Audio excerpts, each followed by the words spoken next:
How you doing? Rick Walsh. Tip of the day. We're going to talk today a little bit about the inventory for your business. And what do I mean by that? Well, obviously, the inventory for your business is the prospect list. And as you're getting new people signed up, as you know, part of the Sprint Award or becoming a qualified associate is those five items. Number 4 is creating an inventory for your business. How many times have you run across somebody who says, yeah, but I don't know that many people? You ask them how many, they say 10 or 15 or whatever. We all know that's not right. In fact, ask to take a look at their cell phone, open up the directory, you'll find a lot more people in that directory. What they're really saying is they just don't want to put down all of the names of the people they know because they don't want to talk to them about either the product or the opportunity or whatever. Start with the 10 circle list.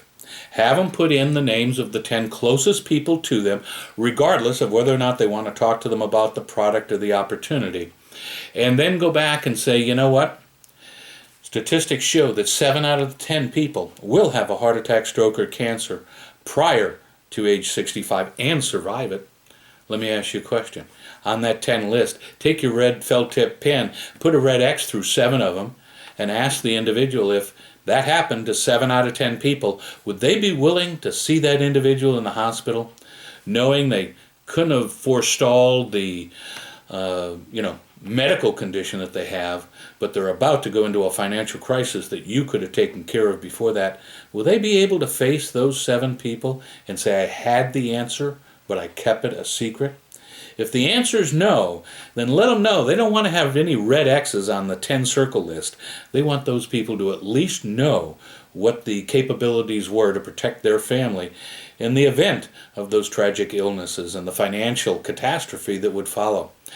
But also, when they're making up the list, you know what? Here's a question I pose, and I know it's a little bit far out, but I find it interesting.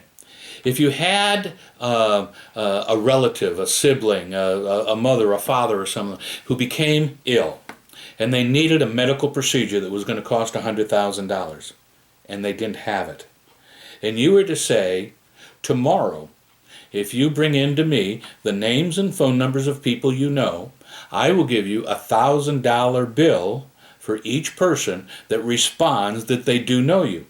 Now, if you come in and you have a Mary Jones and a phone number, and I call up Mary and I say, do you know Ed? And she goes, well, do I know Ed? Oh, I think I went to school with him many, many years ago. Okay, great. I'll give you $1,000. Now, here's the question.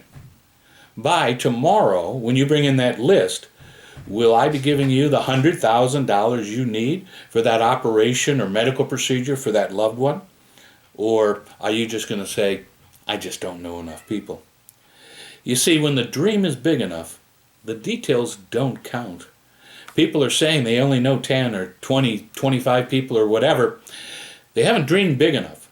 It's more of a what are they willing to do? And so they know the people. What you want to do is really present your opportunity so strongly that they know that those individuals, it's going to be very important to have a proper inventory. I suggest 100 names and phone numbers to get started in your business. You don't have to call them all right away, but at least get that inventory down on paper. The inventory for our business is free.